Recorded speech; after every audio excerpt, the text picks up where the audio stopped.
This is Shannon B. Douglas. I'm Toronto Harbourfront today. I'm waiting to catch my train back to Ottawa. I came down here for an event last night.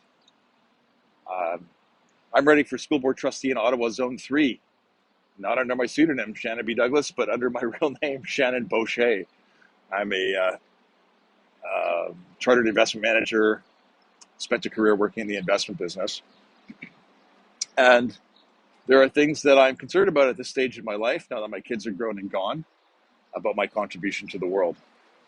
And I feel like running for school board trustee is an important way for me to express some of those uh, concerns and to make a contribution to the community that I live in.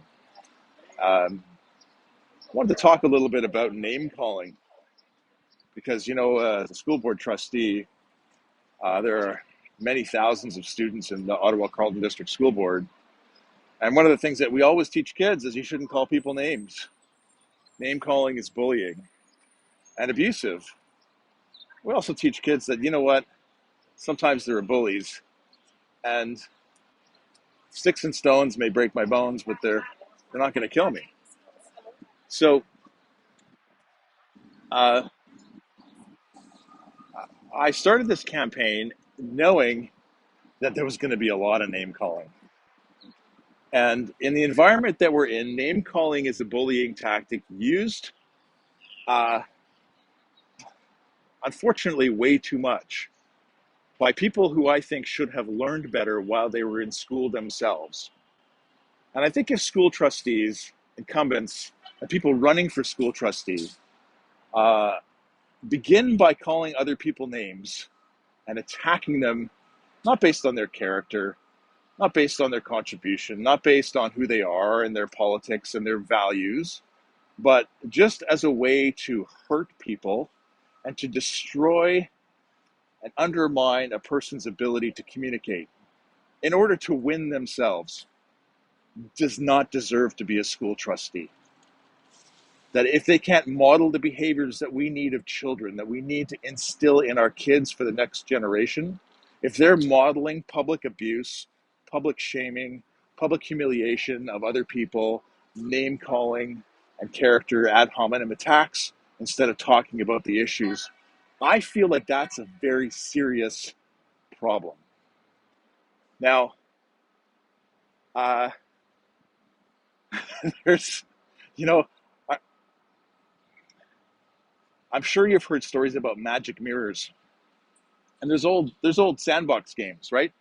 I know you are, but what am I? And when people start to play those sandbox games, we get into this hall of mirrors, this magic mirror or funhouse mirror situation. Lots of times when people are calling other people names and abusing people, what they're really doing is they're telling you a lot about themselves.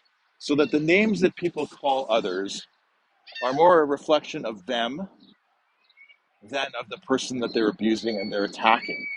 This is an important thing for our kids to understand, that when people play dirty games like this and abuse games, because that's what name calling and bullying is, uh, they're telling the world more about themselves than they're saying about the person that they're attacking.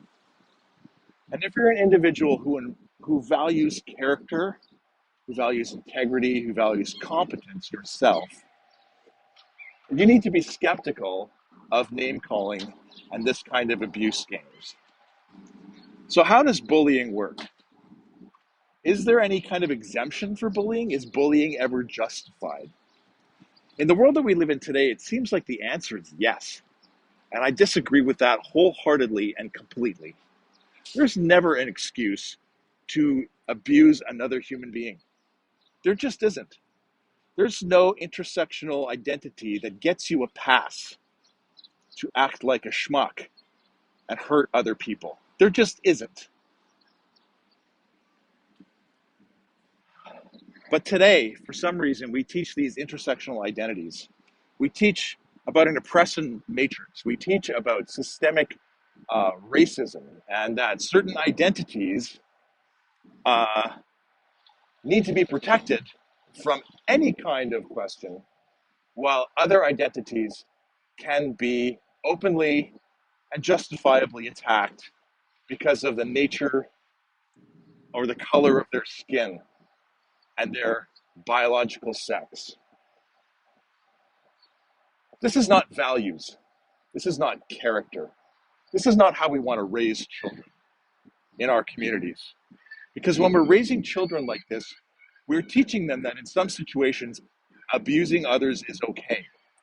And when we divide other people, we divide our society by groups, which is what this intersectional ideology does. It says, if I'm uh, a black woman with a disability, I have more historical intersections of oppression than a white female or a white male, but perhaps less a than someone else. And we are given this pattern of identifying a set of tools to identify and map out the world that we live in that is deeply, deeply judgmental. Okay, the root of the word prejudice, there's two parts to the word prejudice, is pre and judge. And prejudice has caused no end of harms to humanity in our long existence in the globe. Prejudging somebody based on their immutable characteristics leads to violence and death.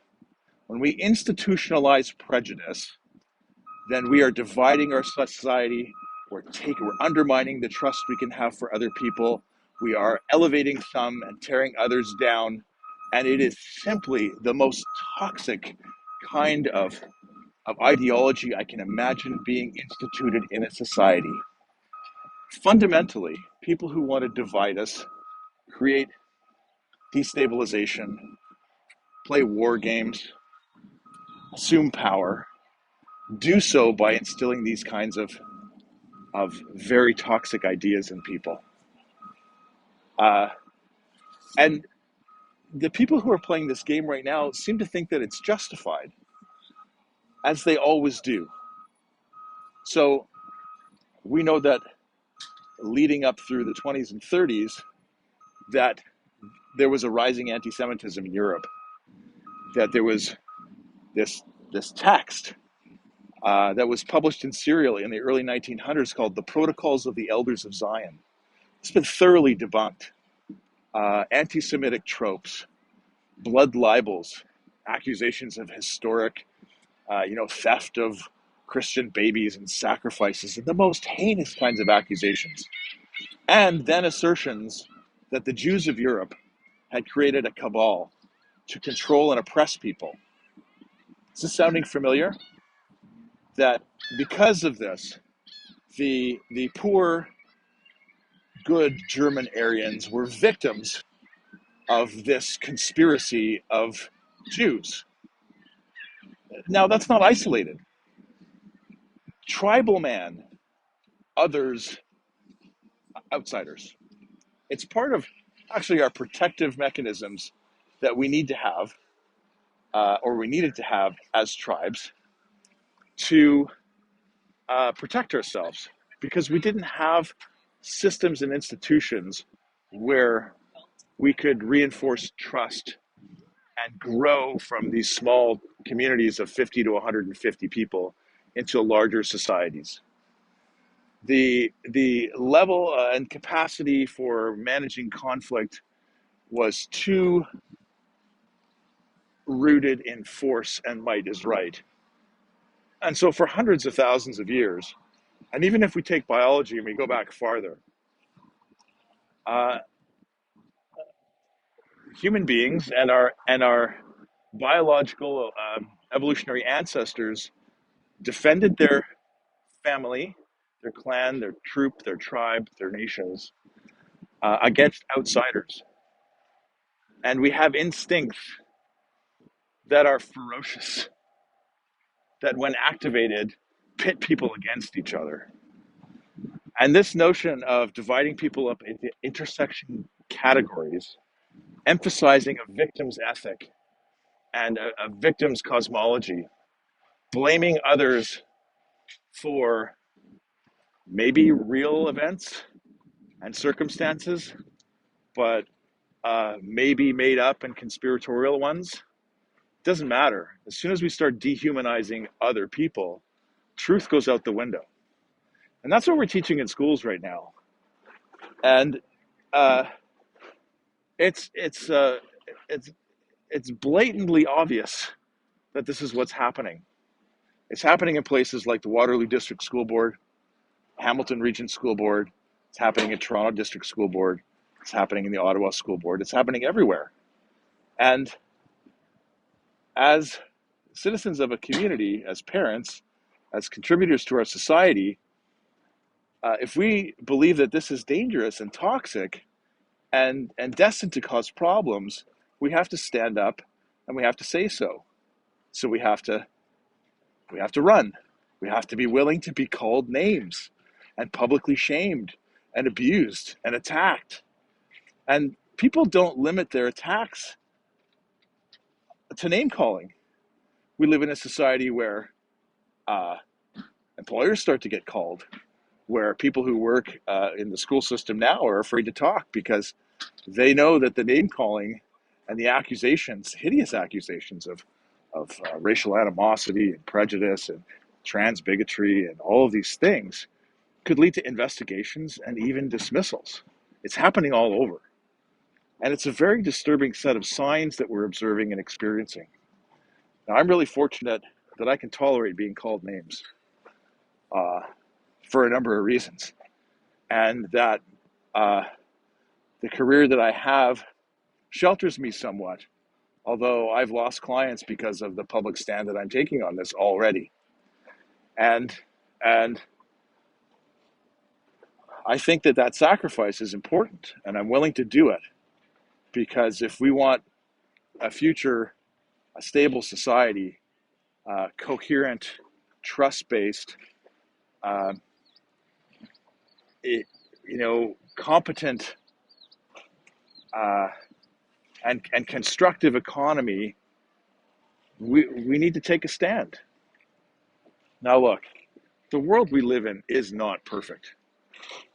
And we've made tremendous strides over the last 50 or 70 years, from desegregation in the 1950s, beginning in the 50s through the 60s and 70s, big cultural and social changes, call it the AIDS liberation, and or the gay and lesbian liberation through the AIDS crisis in the 1980s. The end of open hostility for LGB members of our society and community, where once people were arrested and were fired from their jobs and limited in what they could do in society because of their identities, we've removed those barriers. And we haven't just removed those barriers. I hope I got that. There was a phone call that came through while I was working. We got tracking going again. My name is Shannon B. Douglas. Shannon Boschy. I'm running for OCDSB Trustee in Ottawa. This is while we were asleep.